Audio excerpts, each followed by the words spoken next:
Hello everyone, and thank you for joining the March for Life live stream. It is an honour to participate in this event, and I look forward to sharing with you my thoughts on why the right to life truly should be the number one issue in politics, though tragically this is not the case for many serving in our Parliament. I also look forward to providing an update on some recent developments in Parliament, and will share some ways you can get involved. As many of you know, my name is Carla Lockhart, and I serve the constituency of Upper Bann in Northern Ireland. Personally, I believe the issue of life is and should be the number one concern of Parliament. I shared as much in my maiden speech, where I aimed to highlight the anger, disappointment and frustration concerning the change in abortion laws that have been foisted upon the people of Northern Ireland. I also called on the government to rethink their approach to the life and death piece of legislation that expanded abortion services in Northern Ireland. Additionally, upon being elected, I made it a priority to join the all-party Parliamentary pro-life group, which I am now privileged to chair alongside Fiona Bruce MP, who I believe you will also be hearing from today. She has been a stalwart champion for this cause, so please do tune in to her speech. While I am aware many others have and will share on why the right to life is the number one issue, from a political perspective, it is vital that we recognise all rights flow from this right, that all other rights are implicated in and indeed predicated on. The right to life is recognised in our key human rights instruments today. Article 2 of the European Convention on Human Rights, enshrined in UK law in Article 2 of the Human Rights Act 1998, states, "Everyone's right to life shall be protected by law." This is an absolute right that can never be interfered with by the state.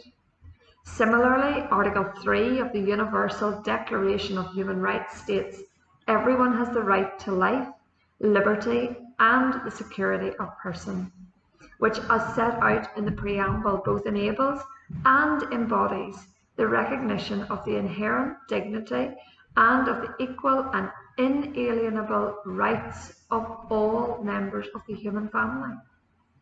While the point at which this right begins remains highly contested, it is notable that, in contrast to the right to life enshrined in the fundamental instruments of international law, there is no international right to abortion. Yet abortion was the leading cause of death worldwide in 2019, ending the lives of an estimated 73 million plus unborn babies. To put this into perspective, deaths from causes other than abortion worldwide in the same year were estimated at nearly 55.4 million by the World Health Organization. Closer to home, over 9 million lives have been lost through abortion in England, Wales and Scotland since the Abortion Act came into effect on the 27th of October 1968. Tragically, this does not seem to be enough for the abortion lobby. Indeed, the right to life of the unborn members of the human family that we are celebrating at this live stream today needs to be championed now more than ever, given recent attempts by the abortion lobby to curtail or remove this right, which I will expand on shortly. Becoming chair of the all-party parliamentary group, what does that stand for? I want to just expand on that. And before I delve into that, as I mentioned earlier, this year I was delighted to become chair of the all-party parliamentary pro-life group, cross-party group of backbench MPs in Westminster that aims to provide a forum for discussion of pro-life issues, including abortion, euthanasia and research on the human embryo. It has been an honour to work with colleagues on a united front to speak up for the unborn in Parliament, and entering Parliament in 2019 has reinforced to me the importance of ensuring our laws are life-affirming and protect the unborn who have no voice.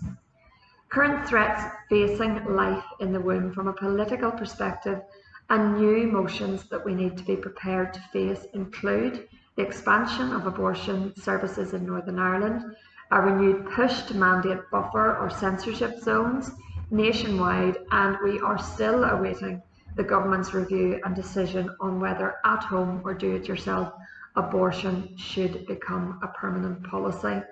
While I will not have time to go into these in great detail, I would strongly recommend that you visit the Right to Life UK website, who are secretariat to the all-party parliamentary group, who have resources available to email your MP.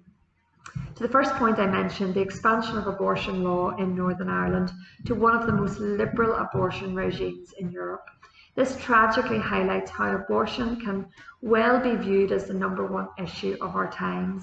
This extreme abortion legislation imposes on Northern Ireland against majority public opinion, allows abortion on demand for any reason, including sex-selective abortion up to 12 weeks, de facto abortion on demand to 24 weeks, and allows for disability-selective abortion to birth.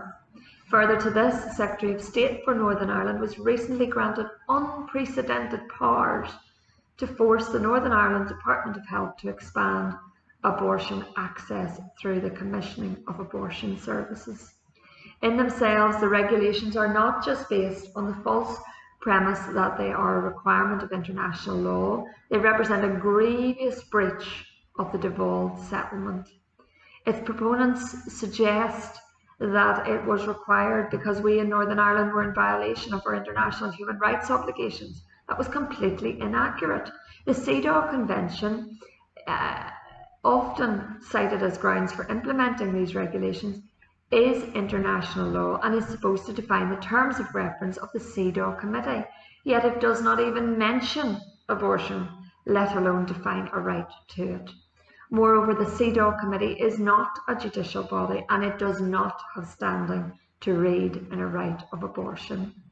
The fight goes on in Northern Ireland, and I'm supporting Paul Gibbons' Severe Fetal Impairment Abortion Amendment Bill, which will seek to ensure that there is no disability discrimination in the womb. A second major threat to the right to life we're currently seeing is a renewed push to mandate censorship zones nationwide. Censorship zones, also known as buffer zones, would effectively ban volunteers from peacefully praying and offering support to women entering abortion clinics. Yet hundreds of women are helped by pro-life vigils every year, and the current law protects women if they face harassment. It is vital that you contact your MP to have them vote against a potential amendment to the Police, Crime and Sentencing and Courts Bill regarding buffer zones and regarding censorship zones.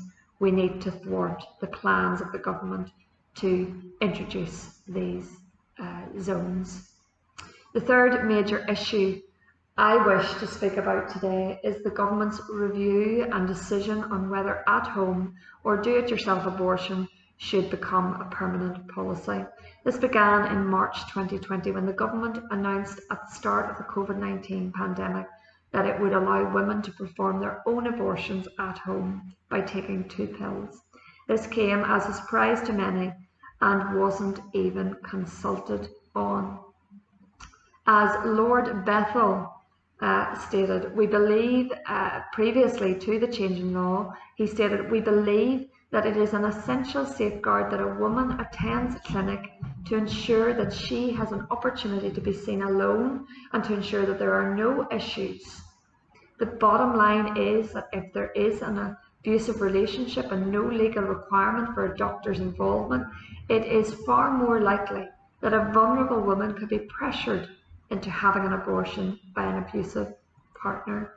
I could not agree more, but unfortunately the government U-turned on this matter and went forward, followed shortly after by announcements from Scotland and Wales, and that they too would allow at-home abortion.